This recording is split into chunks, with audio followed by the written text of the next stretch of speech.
Is Women and Children First by Van Halen a metal album? That's what I want to discuss today. Seems to be one of those albums that gets talked about less than it should. Plus it's celebrating 45 years now. Not necessarily their best album. I would say their debut was their best, but it's debatable.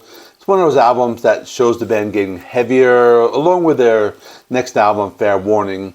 The album stands out amongst some of the others, as many songs were written in the band's early days. It was their first album without any cover songs, and this also has the only Van Halen song with female vocals. Plus I want to discuss, should they have gone in a metal direction after this, or should they have stayed their normal course of what they did over the 80s and beyond? So that's what I want to discuss today. Women and Children First is their third studio album. It was released on March 26, 1980, was produced by Ted Templeman and engineered by Don Landee. This is also a fairly short album. It's only 33 minutes long and has 9 tracks. One of them is a short instrumental. The opening track is And the Cradle Will Rock. This is one of the most iconic songs on the album. The song has something unique about it because it's the first time they use a keyboard in a Van Halen song. You might think the opening instrumental part is a guitar, but it's not. It's actually a Wurlitzer electric piano with a flanger effect that's played through Eddie's Marshall amplifier. Studio version features Eddie playing the intro, but when they played it live, Michael Anthony would play it. It was released as a single with Could Be Magic as a B-side in the US and Japan, and Everybody Wants Some as a B-side in the UK. And this is also the only single released from this album. After this was another song that was very popular called Everybody Wants Some. It became popular as it was a live staple and also used in a few popular movies. The song has a very memorable intro with Alex Van Halen playing the tribal drum beat and David Lee Roth making these Tarzan noises. I would even go as far as to say as this track has some of Alex's best drumming.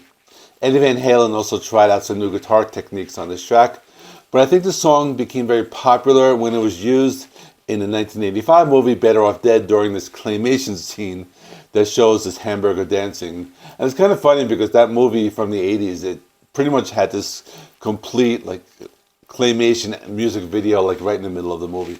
So that was cool. It was the 80s. It was also used in Zombieland during another scene where Columbus and Tallahassee discovered this yellow Hummer filled with guns.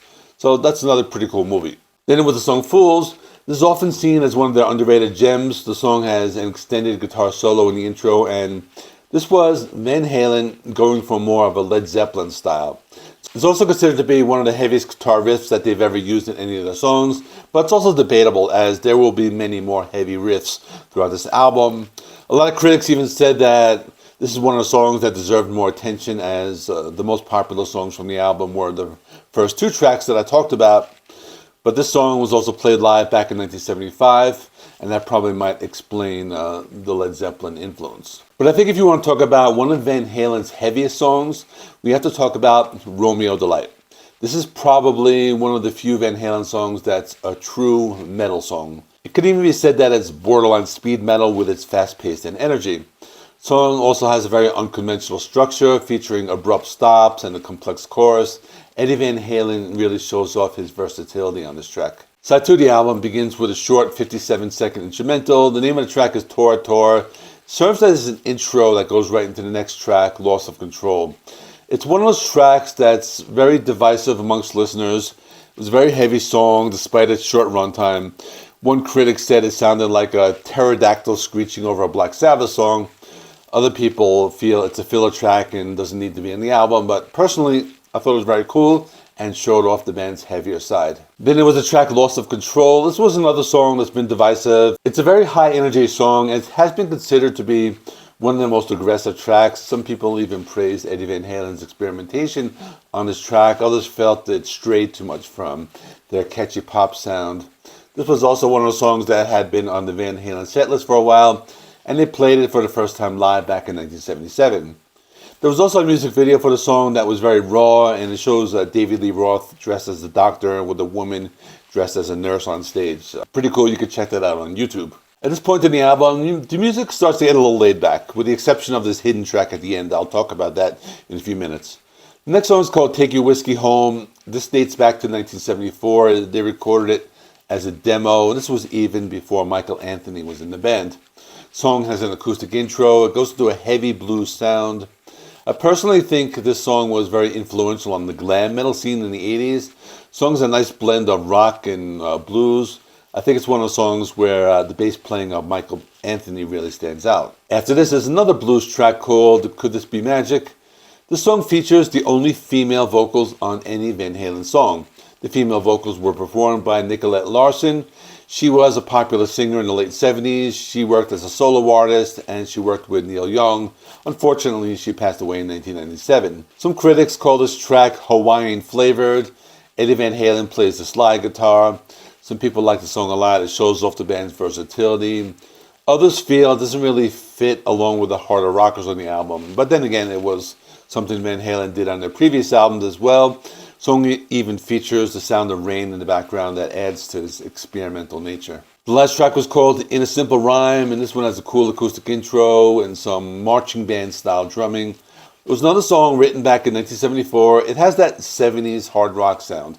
I like this song, and it has this cool galloping rhythm.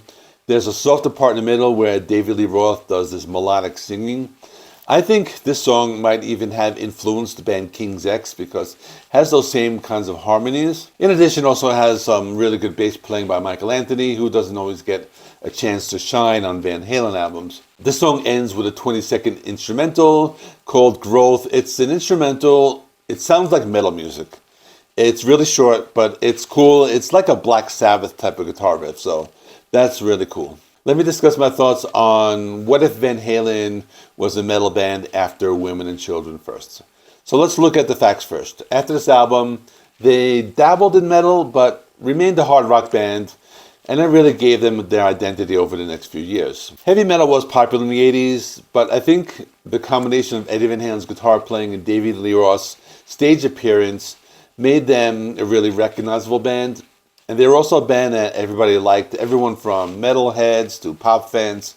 So becoming a metal band might have alienated half of their fan base. And also, if they were a metal band, it would have restricted Eddie Van Halen's creativity with his guitar playing. I also think this band was heavy enough to be put in the same genre as bands like Motley Crue and Def Leppard.